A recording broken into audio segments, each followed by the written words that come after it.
Hello, everyone. This is going to be a cold opening just because I wanted to have a one-on-one with you guys before we get into the episode. First off, I want to open up with the good news for today, which is a 7-year-old boy saved a choking classmate with moves that he learned from TV medical drama, The Good Doctor. I found that freaking amazing. Let's just talk about it for a second. I haven't watched The Good Doctor myself, but I watched a few episodes because my aunt is a really big fan of it. I really need to get into it myself. It's just I have a trouble with those doctor movies, especially like I don't know, they kind of stress me out with like all the saving people and then people dying in the hospital. I'm like, oh, I don't know, but I know The Good Doctor is really good. I know it has the main character has to do with someone who has autism, and I just thought that was a freaking amazing story to open up with. Like this is something that actually happened. I got this from what's the name of this news channel? News Today, today.com, something like that. I'll be honest with y'all. But like, I saw this and I said, okay, that's freaking amazing. So yeah, that's your good news for today. I want to say that like, for the good news segment, my goal is for me to get good news from you guys. Okay. So I have a Discord, wherever you found this podcast, it more than likely was in like a link tree or something, right? So if you scroll to the bottom of the link tree, you'll see my Discord link, and I want you to click on it, and I want you to join the Discord, and I want you to share any good news that is happening with you, whether it be like, I just woke up today, and you know what? I'll shout you. I'll be like, what's the name said they woke up today, and I'm freaking happy for them, and it's wonderful. Or like if you won the lottery, please share with me. A girl is broke, but it's fine. But like, you know, like say, we don't have to talk about like you win the lottery because not everybody need to know your business. But like, you know, share like something that's good that happened to you. I would love to hear it, and I would love to share it with other people because you know it's so easy to dwell on all of the negative things that's happening in our lives. You know, I'm like, no, like there's some good things too. We woke up. That's pretty awesome. Watched your favorite TV show. Your favorite TV show got renewed. You listened to some bomb music. You found a new bomb band. Like, I don't know. Tell me something that's good that's happening with you. And yeah, I think that is it. We're going to get into the show. I really hope you guys enjoy. I really enjoyed it when I was listening back to it. And yeah, enjoy for you guys. Much love.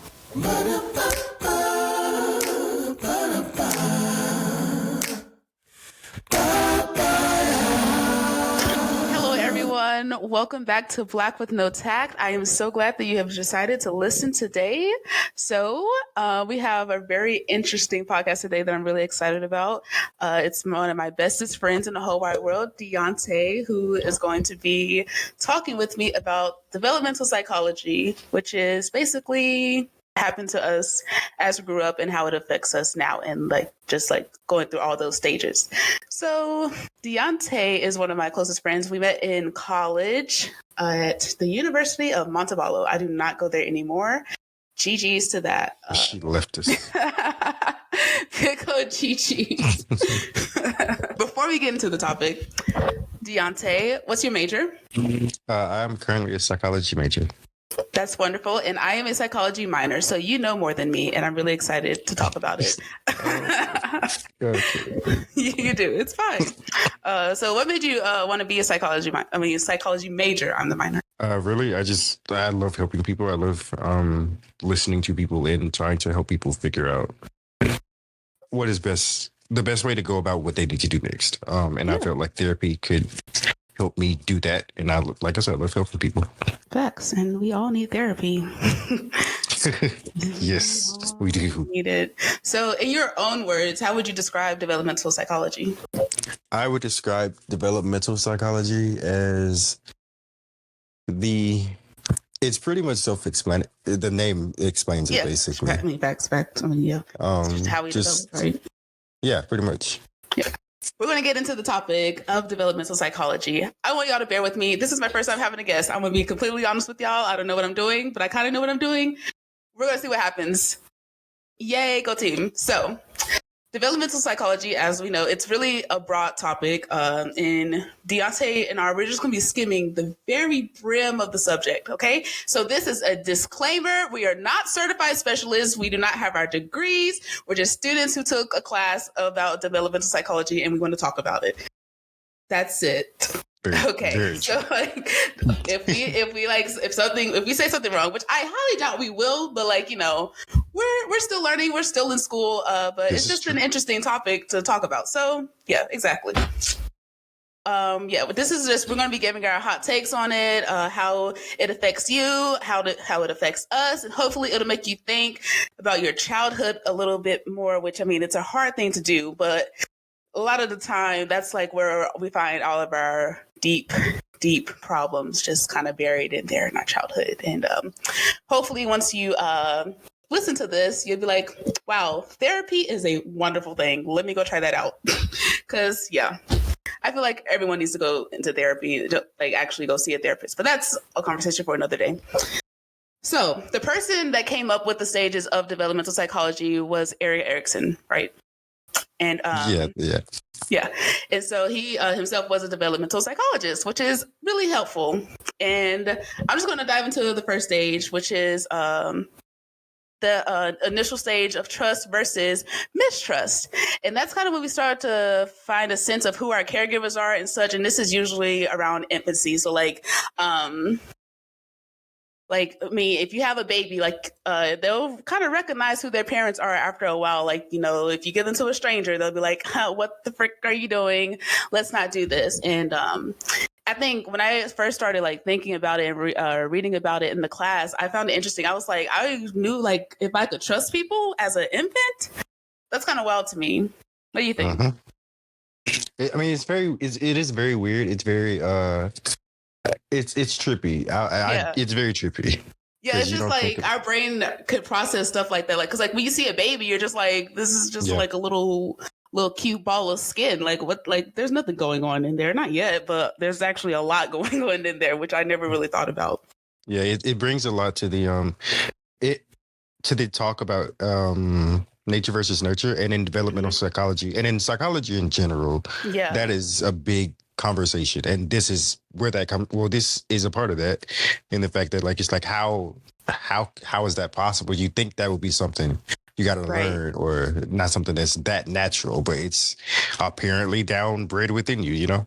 Right, and apparently like when we're dealing with kids, like as adults, like even if we're parents or teachers or stuff, like daycare teachers, especially who have to deal with infants, it's like you are impacting this child already. Like how you react to them right now could affect them for the rest of their lives. And that's a weird thing to wrap your head around, Mm-hmm. It's very weird. It's very weird. And so, yeah, that whole thing, I'm just like, wow, like when I have a child, I'm gonna have to be like, hey, it's me, I'm your mother, I love you, please like don't grow up screwed up. So anyways, and then what's after that? Autonomy versus shame. That's so autonomy versus shame, it starts around the age of 1 to 3, and this is kind of when the parental roles start playing into place. And then just like how we react to our children, they start really watching us and all that good stuff. And as us as children, we start watching our parents. And it's like I was like, shame at 3 years old or 1 to 3 years old. I feel shame at 1 to 3 years old. Like that's a lot for a kid, But that's the age that we start really feeling that. And I was just gonna say, yeah, it's very, again, this whole thing is weird, but it helps, I guess. It helps, yeah. Like when you're in your therapying someone, that's not the word. Counseling. Or you're in a counseling. Or administering therapy. Yes. Would that be? Okay. I don't know. It's something. So like when you're doing that, you're like, so how was your childhood when you were 1 to 3 years old? Did your parents make you feel ashamed? Like, I mean, well, it's less of shame in a literal context, and more a figurative thing. Like it's just like, it's when we like start realizing like what we should and should not do, So like, pretty much. Especially like it's around the terrible 2 age, like that's when kids start hitting and all that stuff, and you're like, ooh, let me try this out. Okay, this brings not a good reaction out of my parents and all that stuff. So yeah. And so after that, we have the initiative versus guilt phase, which is around the age of 3 through 5. And so this is when we really start mimicking the adults in our lives. And personally, this was around the first time I said my first cuss word. I remember it because, of the reactions that the adults around me had. I think, what did I say? It's something my auntie Ann, who is passed, she used to say, "This shit hot," and so that was my first cuss word. I was like, "This shit hot." And, Oh my God! I know that's something that came out of my mouth, and my family has made it very, very obvious to me. Like, hey, this was your first cuss word. Like, they love to remind me about it, and I remember saying it because of the reaction that they had got out of them.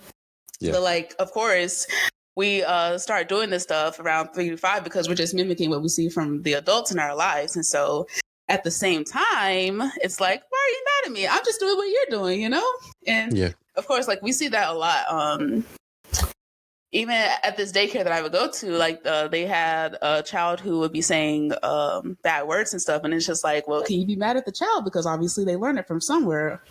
And it's one thing I do dislike. It's like we get upset with children for doing certain things or mimicking us, and it's like the whole do as I say, not as I do type thing. Right. But that's easier said than done, and we can do that because we have mostly fully developed brains, and we can think through stuff and be like, okay, this is not right, or I don't think this is right.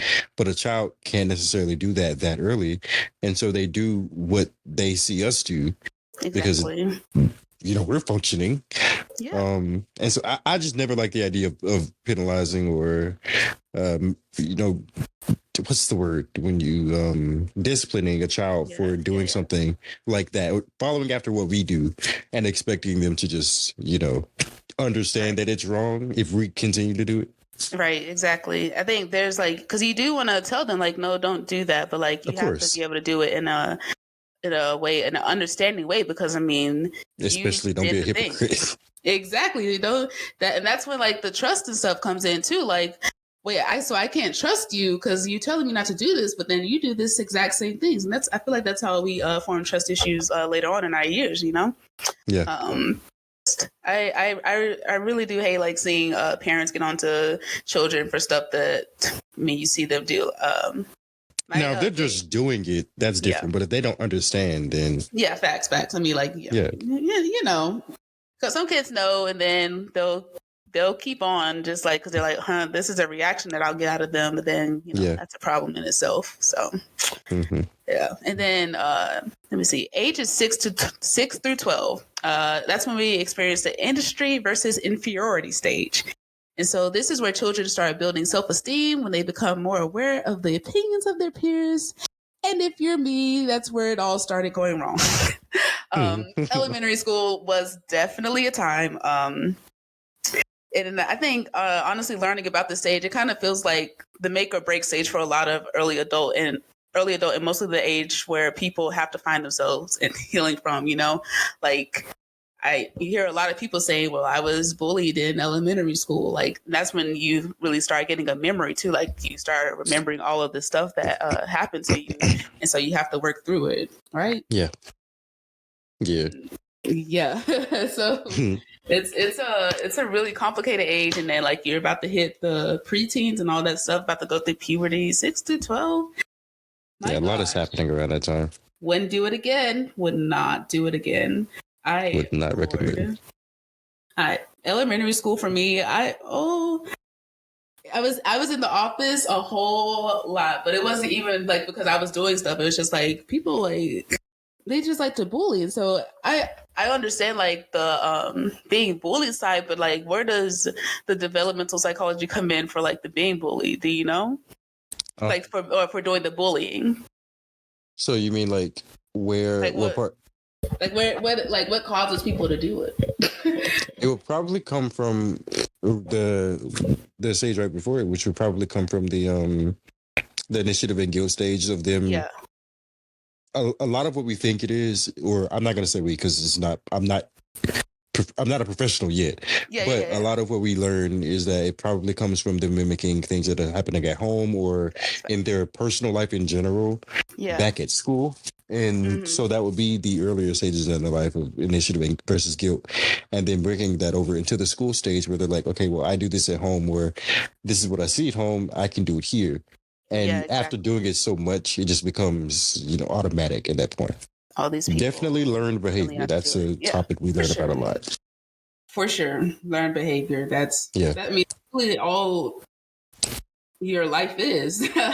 you can't really do anything if it's not learned. Like you see somebody else do it. That's just what it all surrounds us by. And it's really something to be aware, like as a parent, as a teacher, especially because like I know I have a lot of friends who want to be teachers and all that good stuff. And so a lot of the times your students, they're going to see you more than they actually see their parents, because like they go home, they eat, and then they go to bed, and then they come to school and they're with you all day, right? And so you really got to be careful how you handle people, handle children, what you do around them, what you say around them. I remember like in middle school, it was this big deal because a student made a teacher cry. And it was just like, it was just going around and all this stuff. And, children are brutal, especially that's that 6 to 12 age entering into the 12 to 18 age where they're, and so it's rough. From personal experience, I can tell you that just recently I started substituting for the Birmingham City School District in Alabama.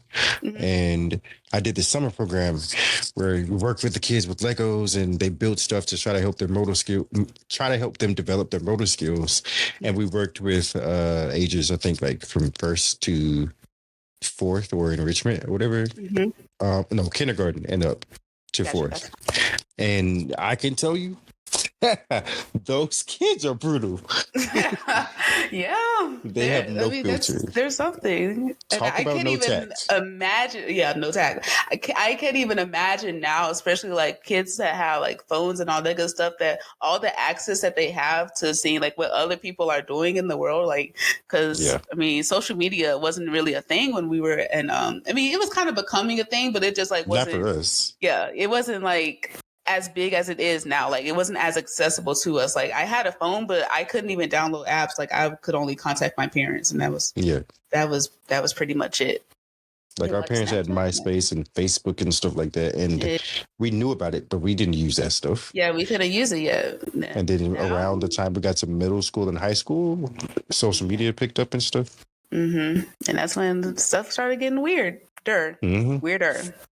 It's so wild because like I see kids now, like toddlers, 3 to 4-year-olds, they be on TikTok, and I'm like, hello, what y'all got going on over there? And that's the other thing about like the developmental stage, like because you're not at this point, if you're allowing your child to have access to all this stuff, you're not the only influence in their life, and so that in itself is a problem. That's a rant I could go on, but I'm not, because I can't say too much. I don't have children. I mean, like sometimes you do want to be like, take this tablet and go, leave me alone. Leave me alone. Because I do that with my baby cousin. I'd be like, where's your tablet at? Go play Minecraft. No. Yeah, it's one thing we got to be more active about. Well, one thing that we learned about in one of my classes, obviously a psych class, but is to be more active with their engagement with technology and stuff. Like I don't personally think I would take technology away from a child altogether.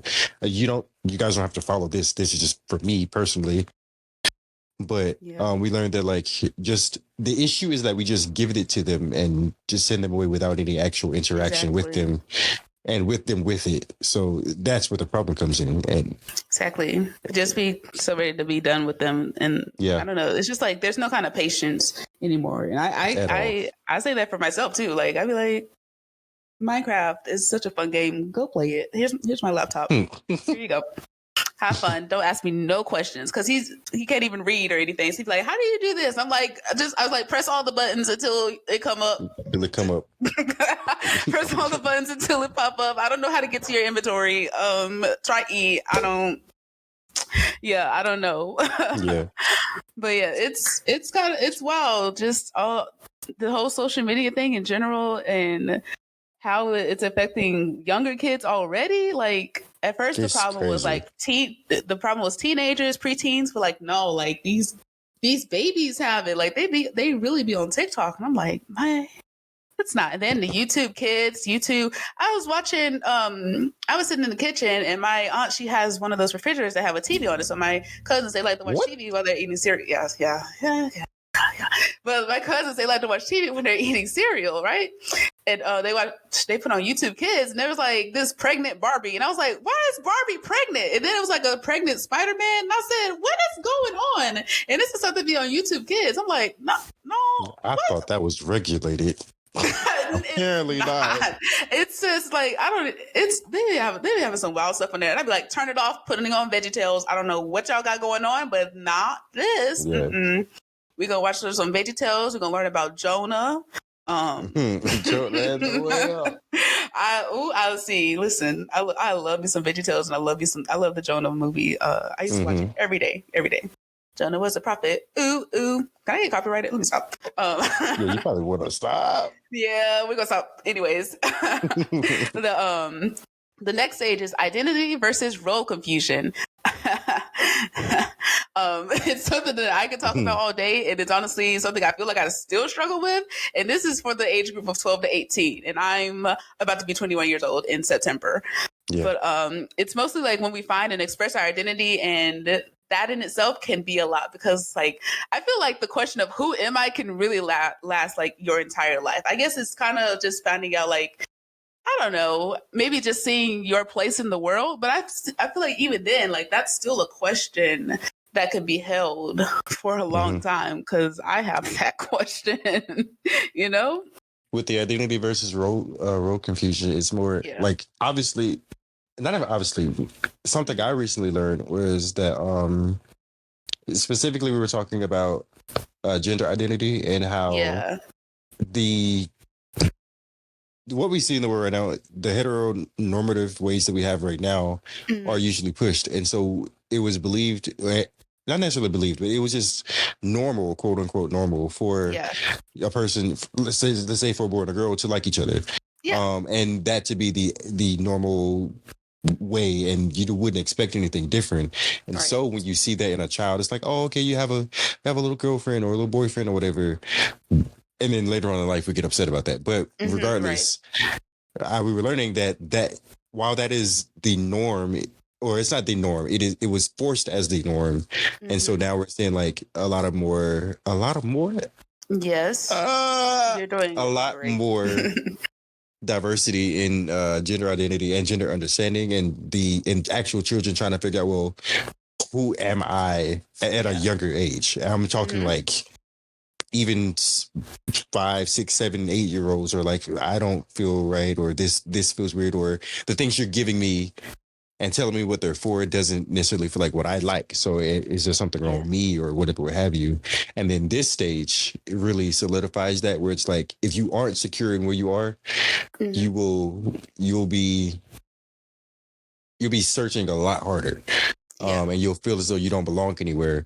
Whereas if you are secure in what you are, who you are, or at least somewhat, then the process of trying to find out where you fit in and who you want to be hanging around and where you belong in your mind will be a lot easier comparatively. Yeah. That's wild. I'm sorry. Oh, wow. No, I that's good. Stage. No, that's good. Like, I was excited to talk about this because I was like, I said specifically gender, but it can be applied to all forms of identity. Yeah, like sexuality, just like religion, all of that good stuff. Just trying to figure all of that out, and I definitely am still there. As far as there's still parts of me, I'm 21, and there's still parts of me that I'm trying to figure out and understand. Yeah, exactly. And I feel like I don't know.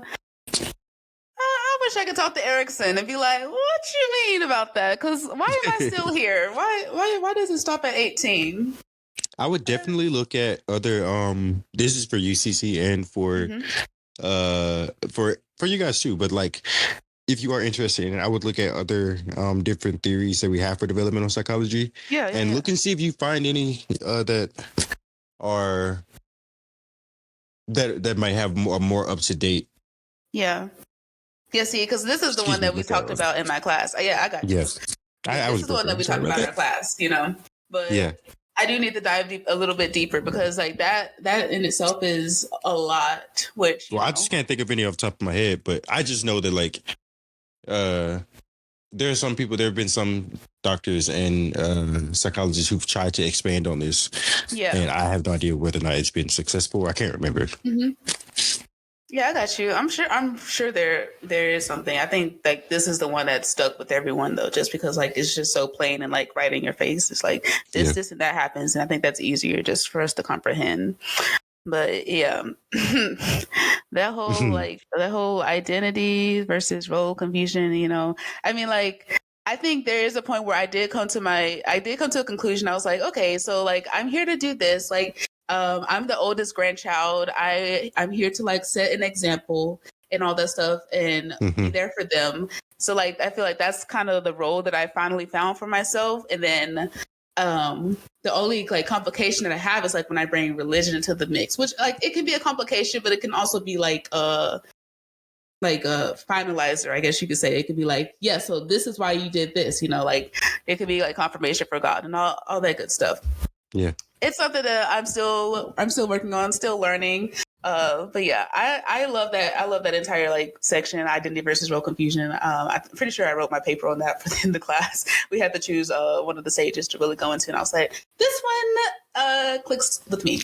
But then, of course, there's the 18 to 34, which is the intimacy versus isolation stage. God, my God. So this is when we start to like really form relationships and friendships, and it's it's that really awkward stage, like people start getting married, start getting in relationships. That's like when you start finding like your lifelong best friend. I can talk. Your lifelong best friend. Thankfully, I found that. The other stuff, GG's. And then there's like there's the in between, and sometimes I feel like I'm in the in between because I really I like being alone, and then sometimes I'm like a relationship, but then it's like I'm a mess when it comes to all of that. So I mean, I guess that's why it goes from 18 to 34. So like there's a lot of time for people to figure that out, and I think it requires a lot of time. Yeah. My brain is just it's trying to figure out like if it wants to be in isolation, I guess, because there are times where I'm like, man, I don't know, like if this has something to do with like the development of how we are here.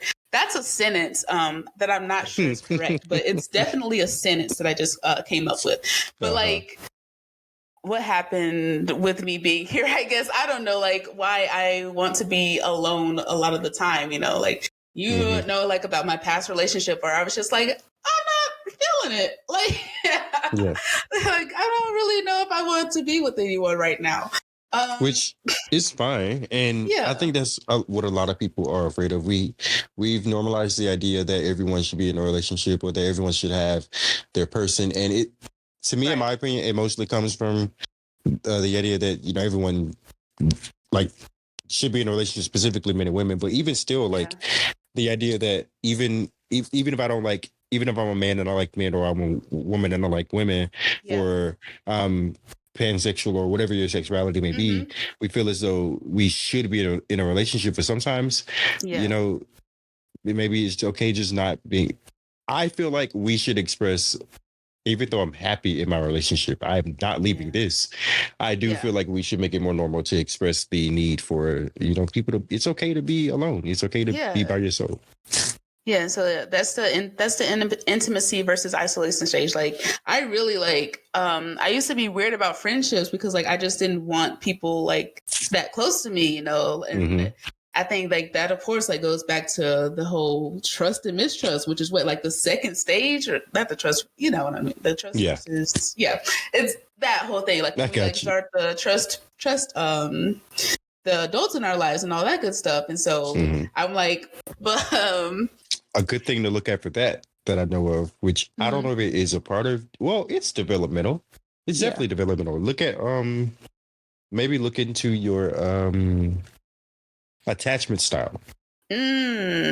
Attachment styles are beautiful. They are very insightful. So I would look at that. Now, there are a few safe tests that you can do, like that are legit. Some are online. Some are like, if you have a textbook, you might be able to find one in your textbook. Yeah. But you can look at your attachment style, and it'll open up a lot of, oh, okay, well, this is why I act like this, or maybe this is where this comes from in that mindset. Okay, so I just Googled attachment styles, right? So like you have the secure, anxious, avoidant, fearful. Okay, well. Yes, ma'am. Therapy is a wonderful thing. Let me just reiterate that. Therapy is a wonderful thing. I love it very much. But yeah, that's something that I'm definitely going to look into. Like we might maybe we can have a part 2 of this because that's very interesting in itself. Just the whole attachment thing. Like I know a lot of people who, they either get too attached, it can't be attached like me. We could probably have an entire podcast on attachment styles. Yeah, I'm definitely down because that is very interesting to me. Yeah. I would love to talk about that because the whole attachment thing, it's just like it doesn't click with me. All right. Okay. So our next stage is generativity versus self-absorption. And this is when we really become involved in our careers, but also have to face the realities of retirement and children moving out, which can be a tough process to go through. Also, if you're wondering, generativity is simply having concern for other people. And it really applies when parents have their children moving out and moving on and being able to come to terms with and accept that for them. And yes, it's a little, like, man, I raised you and now you about to leave. I can say that my mom has, with me going off to college a couple years ago, or starting college a couple years ago, and then one of my younger brothers joining the military this past spring. Go Marines. I don't know if I can say their catchphrase, but yes, he's a United States Marine now. And my youngest brother, getting ready to graduate in the next year or two, she's had to like grow into that. So I can definitely see the effects of that. That's wild. I personally, my living situation is kind of all over the place, so I don't really, I don't think I really see that. I talked to my dad a lot about because I want to move away. Like I want to move to Colorado if I can in any way get out of Alabama. Jesus Christ! I mean, move to Alabama is great. It's great. But I talked to my dad about that, and he's like, well, what if this and that? He's like, and I'm like, oh, you don't want me to leave? Oh, bless your heart. I'm leaving, but I want to go. I got to go. I have to just, like just start a little trail of family in a whole other place away from not a trail. A little trail. Not a trail. You go see the little dots going all the way to. Never mind. Oh my god. Oh my god. See, here's little breadcrumbs of family. All right. Just a little bit.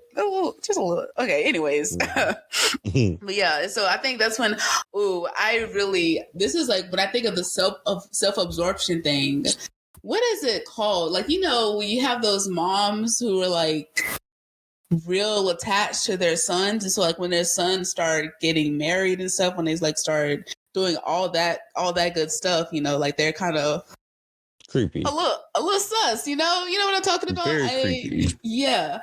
And I wonder if like that's where the generativity, am I saying that right? Generative versus self-absorption comes into, like that, because it is kind of a self-absorbed, because they have that attachment to their children where they're like, I birthed you, you're mine. And it's like, well, no, this is they're their own person. I've seen a few different types or versions of that where it's like the typical, very creepy in my opinion, where it's like, oh, like this is my son, this is my little man, or like the very overly affectionate type of thing. It's weird. It's borderline weird, but I've also seen it, and I kind of sympathize with it a little bit too, at least, where the mom or the parent in general, the dad maybe, are obsessed with the child in the fact that the child may be an only child, or maybe the oldest or the youngest, and so they are having a hard time of letting the child go, and it's like they really do want the child to be safe and be loved and cared for, but they don't think that anyone can give that adequately except for them, because they just haven't, they just can't let go easily. Mm-hmm. I sympathize with it a little bit because I'm like, okay, that's sweet. It's kind of sweet. But again, it's also like, you got to let go eventually. Yeah, they're their own person. Like, they're not property. And like, I kind of wonder if my mom went through that when I had to move away when I was like 12, right? Because, you know, she had me for a while and I was her only child. And so like, I wonder, like, but at the same time, because like of that creepy relationship that like just happens in the psychology, like I wonder if it would have been different if I was a son, you know? It might have been. It might have been different if you were a son. If you, now your relationship with your dad, from what I know of, is different. But I've seen it. How can I? I've seen it. I think I might have seen it with my girlfriend's dad, honestly. But the idea that I've seen it where it's like he's a great man. But a lot of the ideals that he set for her is like, oh, you can't accept this, this, or this, or this, because I've shown you that, you know, you're worth it, which is fine, you know, show her worth. Yeah, of course. Don't accept trash. But at the same time, it's like someone else can, you know, provide that for her. And maybe it's not quite to the standard that you want it, but it's not for you to want, it's for her to want. You got to let her form her own, and or him, for the mother and son, let them form their own ideals and wants and desires and stuff. I just feel like, I mean, no one's gonna be good enough for your child in your eyes, because like, you know, they're like it's your child. Angel. Yeah, right. You care for them for the last 18 years. Exactly. And so it's just, you gotta have that understanding, like, even if they aren't right, if someone isn't right for them, like you dictating that is not going to help them in the long run. Like, some people, they just have to learn for themselves. That's how we get life experiences and all that good stuff. So. Another term to drop down on you, Oedipus. I'll have to write that out because it's not spelled how it sounds. It is not spelled how it sounds. Oedipus complexes and Electra complexes. I think Electra complexes are a sub form of an Oedipus complex, but they're both the same thing. Oedipus is it's a long story. Just look those up when y'all get a chance. Yes. Okay. Yeah, I'm looking at it. That's interesting. Y'all definitely look that up. Y'all look that up. That's very interesting. Yeah, I've definitely heard of it before. And yeah, I haven't discussed it in my psychology classes yet, but that is something that I'm excited to go into. I don't know if you'll get into it in developmental, but if you continue with your psych classes, I think you will get to Oedipus at least. Oh yeah, more than likely. I have a lot of psych classes left to take, so hopefully I'll get into it. I've already taken. All right, I've already taken developmental psychology. I took that. I think I took it last semester, sometime during that time. But yeah. And then, okay, so we can move on to the last stage, which is integrity versus despair. It's so depressing. It can be depressing. It's something that I honestly hope to experience one day. Well, integrity, really, and that's from the ages of 65 to death. GG's. I want on my tombstone, I want to be like, Sierra lived a good life, comma, GG's. That's my God. For my future children, if you're listening to this, please put that on my tombstone. Big GG's. It was a good life. Had a lot of fun. Let's go. Anyways, so yeah, this is from the age 65 to death. It's mostly coming to terms with what you did in your life, and if you feel empowered or have regrets and possibly depressed about the unavoidable path to death. That's such an awful depressing thing to. Yeah, it's really sad, and so like I think it's really important to push for that integrity, and that's why, like, you know, you work to live a good life. That's why, like, I love the term "you only live once, no regrets." You know, because I mean, at the end of the day. GG's. Pretty basically. That's all that's to it. My advisor is a developmental psychology is her main field that she does her research in, and I think it's specifically with it's with toddlers and infants, I believe. But she teaches developmental as well. Like one of the courses that she teaches is developmental, and I took her for it.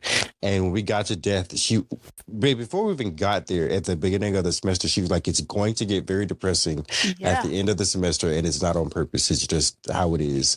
And we got there, and it was even though we were warned, it was still depressing because it's death, and you gotta.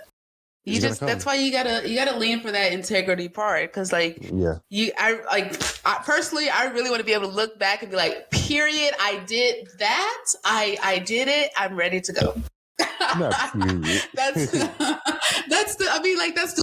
It's unavoidable, but like you want to be ready. You don't want to be upset about it. You want to be like, I'm so happy with the life that I lived, and it was a good one.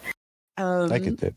Yeah, exactly. So like, especially that's why I wanted to do this podcast, because you're learning about all these different stages of how you develop and stuff and how it affected you, and it can help you to like be able to live out the rest of your life saying, this is what it's going to end up at anyway, so I might as well work on myself, just be able to spread happiness, don't be weird with my kids, and and just like be there for the children that you are raising, and help them as they go through their developmental stages, and so like it'll be easier for them when they get to the point where you're at now. Yeah. Yeah, I really love this topic. Like in my notes, I had psychology sitting there, and I was like, okay, I just can't sit here and talk about psychology. Like, the brain is weird. Like, what else is there to say? But I really, so much going on there. There's so much going on. Yeah, and so I didn't want to get into like the mental health stuff yet, but like developmental psychology, I can say it.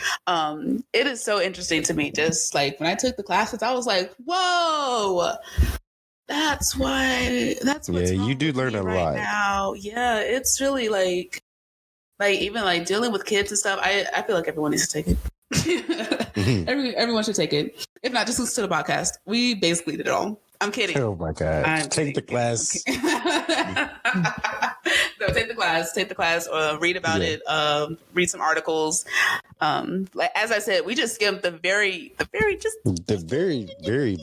iceberg tip of it. Yeah. There's a lot to go into, as you guys know. I'm sure like you guys can apply personal experience to it, all of that good stuff.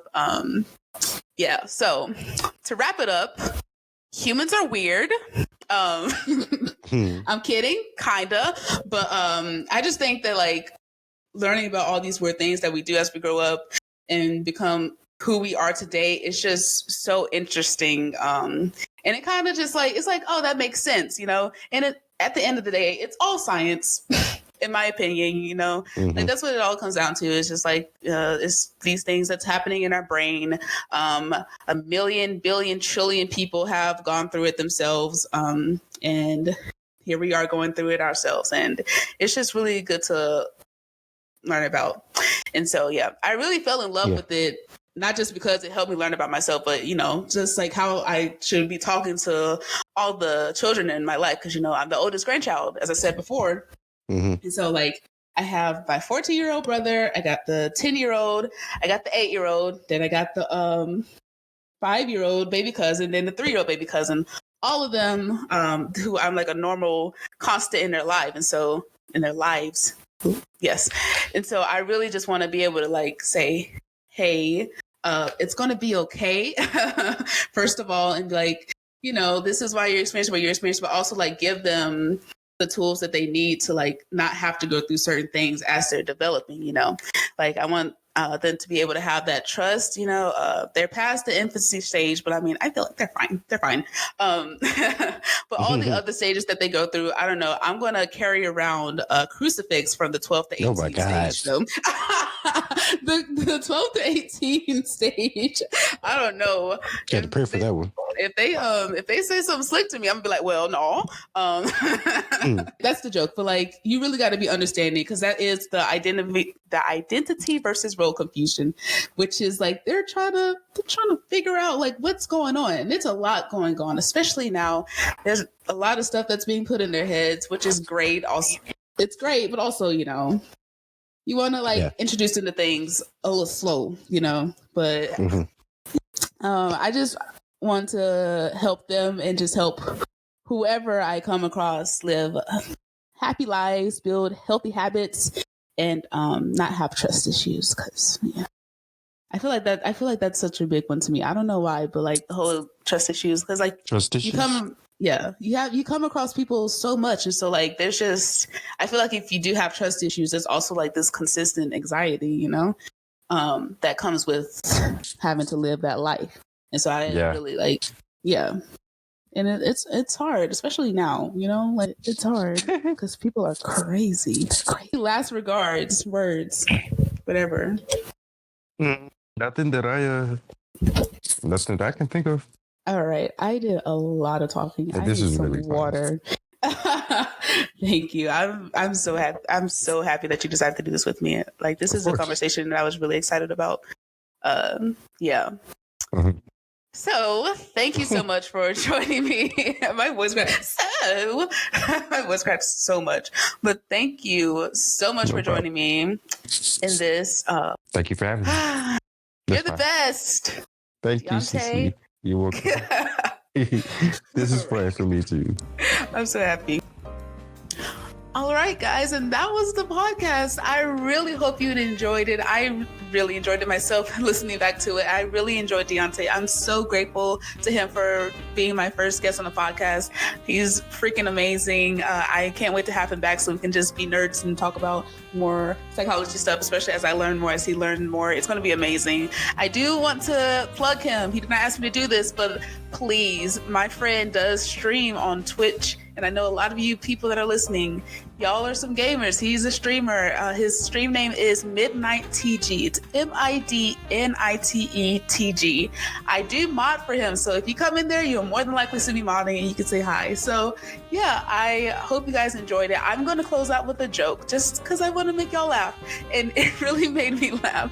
So the joke is, if you really don't want someone to do something, tell them to do it and then scream, "Yigo low." Yisp. Classic reverse psychology. Get it? That's psychology spelled backwards. Y'all get it? I really hope y'all enjoyed the show. Thank you so much for listening to the show. Thank you for listening. That's the bottom line of it. Love you guys.